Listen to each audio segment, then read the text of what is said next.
এখন সংবাদ বিস্তারে। চলতি বছরের মাধ্যমিক পরীক্ষায় এবার রাজ্যে প্রথম স্থান পেল কোচবিহারের ছাত্র চন্দ্রচূড় সেন। কোচবিহার রামভোলা হাই স্কুলের ছাত্র সে। তার এই অভূতপূর্ব ফলাফলে গর্বিত কোচবিহারবাসী। ঘোষণা হলো চলতি বছরের মাধ্যমিক পরীক্ষার ফলাফল। চন্দ্রচূড় কোচবিহার জেলার রেলগুমটি এলাকার বাসিন্দা। তার বাবা সুশান্ত সেন পেশায় ব্যবসায়ী, মা মৌসুমী সেন গৃহবধূ। ছোটবেলা থেকেই মেধাবী ছাত্র চন্দ্রচূড়। পড়াশোনার পাশাপাশি আবৃত্তি, ছবি আঁকা, গান ও গল্পের বই পড়ার প্রতিও ঝোঁক রয়েছে তার। ছেলেবেলায় কোচবিহার অরবিন্দ পাঠ ভবন, এরপর পঞ্চম শ্রেণী থেকে রামভোলা হাই স্কুলে পড়াশোনা করেছে সে। আগামীতে নেট পরীক্ষায় ফলাফল অর্জন করে মেডিকেল লাইনে পড়ার ইচ্ছে রয়েছে তার। নিজের সাফল্যের রহস্যের কথা বলতে গিয়ে চন্দ্রচূড় বলে, কোভিডকালে পড়াশোনায় অনেকটা প্রভাব পড়লেও পড়াশোনা ভালোভাবে চালিয়েছিল সে।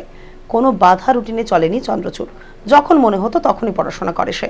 এদিন মাধ্যমিকের ফলাফল ঘোষণার পরেই চন্দ্রচূড়ের বাড়িতে যান বিভিন্ন রাজনৈতিক দলের নেতা নেত্রী ও তার স্কুল শিক্ষকেরা। সকলেই বাড়িতে গিয়ে শুভেচ্ছা জানায় চন্দ্রচূড়কে। ছেলের সাফল্যে ভীষণ খুশি চন্দ্রচূড়ের মা বাবা।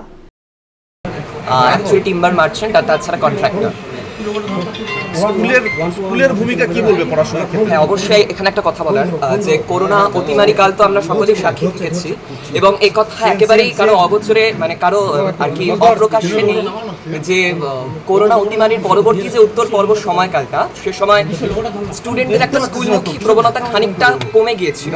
কিন্তু যাই হোক, পরবর্তীতে সরকারের প্রচেষ্টাই হোক কিংবা আমাদের শিক্ষকদের ক্রমাগত উৎসাহ সবকিছু নিয়ে আবারও কিন্তু আমরা স্কুলমুখী হই এবং তারপরেই স্কুলে গিয়ে সেখানে টিচাররা নিয়মিতভাবে আমাদের সাহায্য করতেন। যদিও আমার স্কুল টিচাররা বলবেন যে আমি স্কুলে অতটা নিয়মিত ছিলাম না, কিন্তু তা নয়। অবশ্যই স্কুল টিচাররা সব সময় আমার পাশে ছিলেন।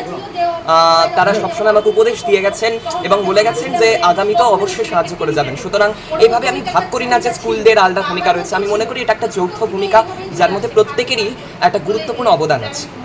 পারেনি, কিন্তু পড়াশোনার বিষয়ে কিছুই সচেতন ছিল। ওকে কোনো সময় বলতে হতো না। কোনো সময় পড়ার পিছনে যেমন মাস্টাররা সহযোগিতা করেছে, টিচাররাও সহযোগিতা করেছে, এইভাবে পড়লে। কিন্তু ও আবার নিজের গাফিলতি নেই, ও নিজেই যেভাবে পারে, কোনো বাধা ধরার নিয়ম থাকতো না। যখনই পেয়েছে তখন বইটা নিয়ে বসে পড়েছে। স্ট্যান্ডার্ড আসছে, সেই অনুসারে যে নাম্বারটা করেছে তাতে আমরা খুশি।